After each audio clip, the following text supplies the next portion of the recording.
में भविष्य की उम्मीदें भी देखते हैं। हमारे साथ अभिभावक के रूप में सुबह से चल रहे, काफी उम्र का अनुभव, राजनीतिक अनुभव, सामाजिक अनुभव उनके पास है, चौधरी रणजीत सिंह चौटाला जी का भी मैं धन्यवाद करता हूं। हम तो नौजवान लोग हैं, लेकिन वो भी नौजवान से कम नहीं। उसके साथ साथ मैं जेजेपी के कार्यकर्ताओं का, नेताओं का, भीम आर्मी के हमारे नेताओं का, आजाद समाज पार्टी के हमारे नेताओं का, भाई सतपाल जी का, रोहित जी का, संतलाल जी का, हमारे जिला प्रभारी चेतराम जी का, जिला अध्यक्ष अमन कुमार जी का, अजय वाल्मीकि जी का, गोविंद भाई का, सुभाष परिहार जी का, रवि परिहार जी का, और जितने भी साथी यहाँ काम कर रहे हैं, मैं उन सब का बहुत बहुत धन्यवाद करता हूं। भाई सुखदेव जी, बंसीलाल जी, सिंधा वाल्मीकि जी, प्रिंस जी, करनैल सिंह जी, मैं मेरी एक आवाज पे जिस दिन से हमने तय किया था कि हम मिलकर लड़ाई को लड़ेंगे, उन्होंने दिन रात एक करके इस डबवाली, रानिया, उचाना तमाम क्षेत्र के लोगों की जो भावनाएं थे उनको सुन के, जो गिले शिकवे थे उनको समझ के और उनको समझाकर ये तय किया कि ये लड़ाई हमें मिलकर आगे बढ़ानी है। एक शानदार टीम जो नौजवानों की है, और वो नौजवानों की टीम एक दिन में तैयार नहीं हुई होगी। मैं दिग्विजय भाई का धन्यवाद देता हूं उनकी कार्यशैली का, कि जिस तरह से नौजवानों की हिम्मत बढ़ाने के लिए उन्होंने इस क्षेत्र में स्पोर्ट को बढ़ावा दिया, खेल कूद को बढ़ावा दिया, और 17 से ज्यादा स्टेडियम इस क्षेत्र में बनवाकर, जिन गांव में स्टेडियम नहीं थे, गांव की प्रतिभा को, गांव के नौजवान को, बेटा बेटी को मुख्य धारा में लाने का, खेल से जोड़ने का जो काम किया, अच्छे स्वास्थ्य प्रदान करने का जो काम किया, वो ऐतिहासिक है। उसके बाद नशा मुक्ति में जिस तरह से इनका संगठन काम करता है, ये भी माओ को, बहनों को, बड़ों को बड़ी हिम्मत ताकत देने काम किया जाता है। फिर जिस तरह से ढाणियों में बिजली पहुंचा के गांव में रहने वाले, गांव से बाहर रहने वाले अंतिम व्यक्ति को भी उसको सुख सुविधा मिले, इसका भी ख्याल रखा। ये उनके एक लंबे विजन की तरफ इशारा करता है। साथ साथ 40 से ज्यादा गांव में डिजिटल लाइब्रेरी खोल के डॉक्टर बाबा साहब अम्बेडकर का जो शिक्षा का मिशन था, उस मिशन को आगे बढ़ाने का काम किया। मैं इसके लिए दिल से छोटे भाई दिग्विजय जी का धन्यवाद करता हूं।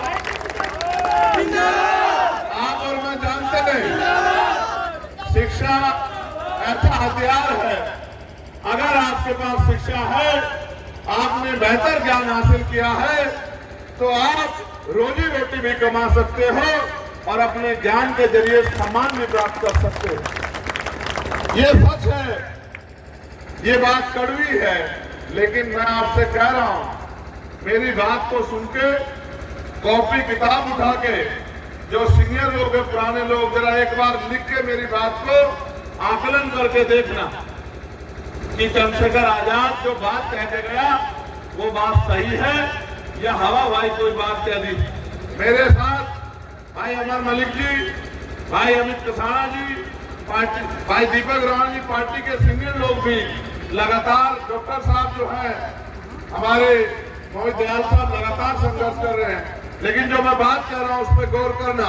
एक समय था, हरियाणा का अपना रसूख था भारतीय राजनीति में। एक समय था, चौधरी देवीलाल जी और मान्यवर काशीराम साहब जी ने मिलकर एक ऐसा समीकरण किसान कमेरों का खड़ा किया था, उस समीकरण के बाद नॉर्थ के लोग हरियाणा में आके हरियाणा के जो राष्ट्रीय स्तर के नेता, पंजाब के जो राष्ट्रीय स्तर के नेता प्रकाश बादल जी और ये जो किसान कमेरों का अलायंस बना था, तो यहाँ हरियाणा में बैठ के तय करते थे कि दिल्ली की गद्दी पे कौन बैठेगा। हरियाणा की जो मांग होती थी किसान कमेरों की, सुबह आप पंचायत में डिस्कस करते थे, शाम में वो मांग सरकार आपकी मान लेती थी।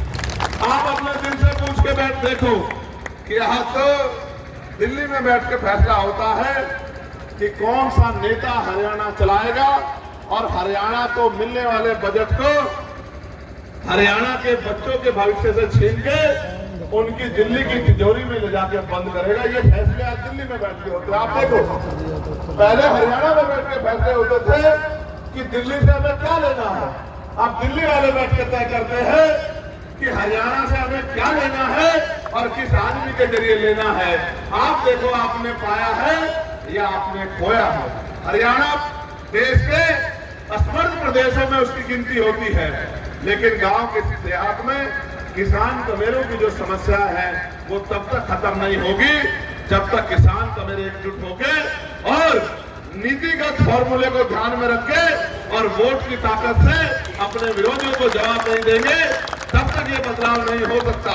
हम तो वोट की वैल्यू को समझते हैं, क्योंकि बाबा साहब अम्बेडकर ने जब वोट का अधिकार दिलाने का काम किया तो सत्ता में बैठे लोग और जिन लोगों के पास अंग्रेजों के रसूख थे वो मानने को तैयार नहीं थे कि गांव के रहने वाले मजदूर को वोट देने का अधिकार मिल जाए।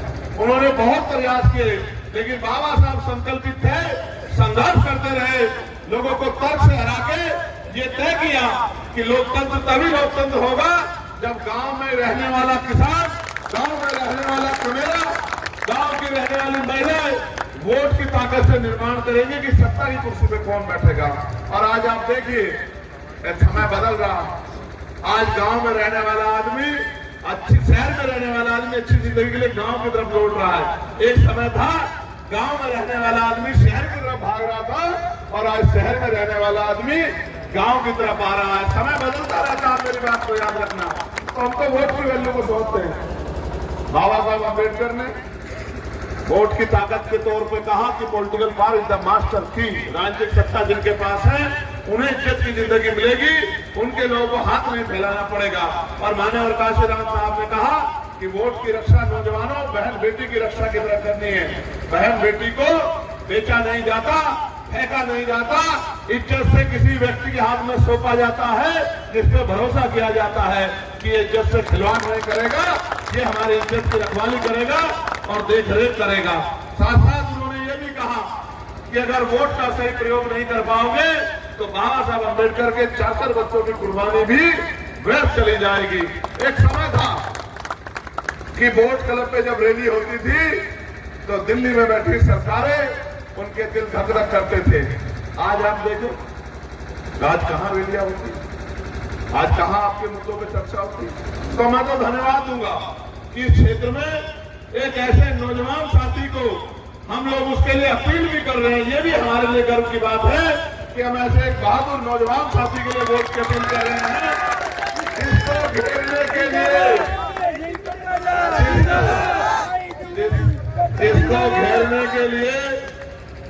जिसको घेरने के लिए सब लोग एकजुट हो गए हैं कि दिग्विजय चौटाला तो यहाँ से आगे नहीं बढ़ने देना। मगर दिग्विजय, मैं कहना चाहता हूँ, आज के इस प्यार के बाद कहना चाहता हूँ, जो रास्ते में मैंने आपके लिए प्यार देखा उसके लिए बात करना चाहता हूँ कि ये सारे बड़े बड़े महलों वाले आपके खिलाफ हो जाए, तब वाले के गरीब जनता आपके साथ है। मेरी बात, यहाँ का किसान, यहाँ का नौजवान, यहाँ का युवा, यहाँ की बेटियां, यहाँ के बेटे, यहाँ की माए, उनका हाथ आपके सर पे है। और जो नाराज है वो भी मान जाएगा, क्योंकि नाराजगी भी अपनों में ही होती है, गैरों से कभी नाराजगी नहीं होती। तो इसलिए मैं आपसे अपील करना चाहता हूं कि भाई दिग्विजय चौटाला को अपना कीमती वोट डालकर 5 तारीख को जब आप वोट डालने जाएं तो चाबी का बटन दबाकर भाई दिग्विजय जी को जिताने का काम करें, विधानसभा में भेजने का काम करें। जो काम अधूरे आपकी विधानसभा में उन कामों को पूरा कराने के लिए और अगले 5 साल अपने बच्चों के भविष्य को मजबूत करने के लिए भाई दिग्विजय जी को वोट करके ताकत दें। और 2 तारीख को मैं भी रहूंगा। एक तरफ लोग जो है तमाम साधन संसार लगाएंगे और मैं तो हमेशा आपसे अपील करता हूं जानते, चाहे मैं आपको दिल्ली बुलाऊं, चाहे मैं आपको देश के किसी और कोने में बुलाऊं, चाहे मैं आपसे आंदोलन के लिए कहूं, मैं तो अपील करता हूं, मैं आपसे कहूंगा कि 2 तारीख को रानिया का और डबवाली का संयुक्त जलसा हमारा ओडा में है और मैं भी उस जलसे में आपकी ताकत देखने के लिए आऊंगा। और मैं आपसे भी अपील करूंगा, specially Bhim army Azad Samaj party के लोगों से, कि ये समझ के मेहनत करो डबवाली में कि यहाँ दिग्विजय चौटाला नहीं, चंद्रशेखर आजाद चुनाव लड़ रहा है, हमें चंद्रशेखर आजाद से ताकत।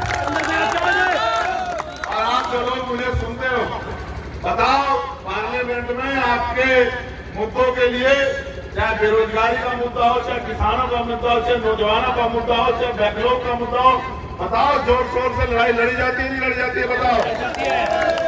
और आप जानते हैं कि जब हमारे पहलवान बेटी को जो देश का गौरव बढ़ाने के लिए मेडल लेके आते उसके साथ षड्यंत्र हुआ, तो हरियाणा के नेता इतनी हिम्मत जुटा पाए, मैंने सरकार को चैलेंज करके कहा कि याद रखना बेटियों के सम्मान से कोई खिलवाड़ बर्दाश्त नहीं की जाएगी। लेकिन मैं सोचता हूं जिस दिन हरियाणा अपनी ताकत को समझ गया उस दिन हरियाणा से ही दिल्ली के फैसले होंगे।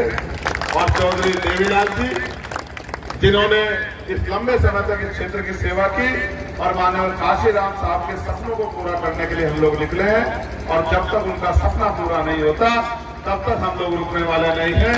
आपने इतना प्यार सम्मान दिया और आप कई घंटे इंतजार करके इतनी बड़ी संख्या में उपस्थित हैं, ये इस बात की गवाही है कि आने वाले विधायक डबवाली से वो दिग्विजय चौटाला होंगे और दिग्विजय चौटाला इतनी वोट से जीतेंगे कि इनके आसपास भी कोई दिखाई नहीं देगा। और मैं भाई दिग्विजय चौटाला से कहता हूं कि ये सब लोग आपको प्यार देने के लिए आए हैं, दोनों हाथ जोड़ के इनका धन्यवाद करो और माइक से भी इनका शुक्रिया अदा करो क्योंकि ये आपसे बड़ा प्रेम करते हैं, आपकी कार्यशैली से प्रेम करते हैं। मैं फिर एक बार आपसे कहूंगा, मैं हाथ पकड़ के कहता हूँ जी जान लगा के कामयाब करेंगे आपका प्रोग्राम। बहुत बढ़िया, बहुत धन्यवाद, बहुत धन्यवाद, बहुत धन्यवाद। जितना कहूँ उतना कम। बहुत बहुत धन्यवाद। एक बार जोरदार तालियां बजा दे वापस।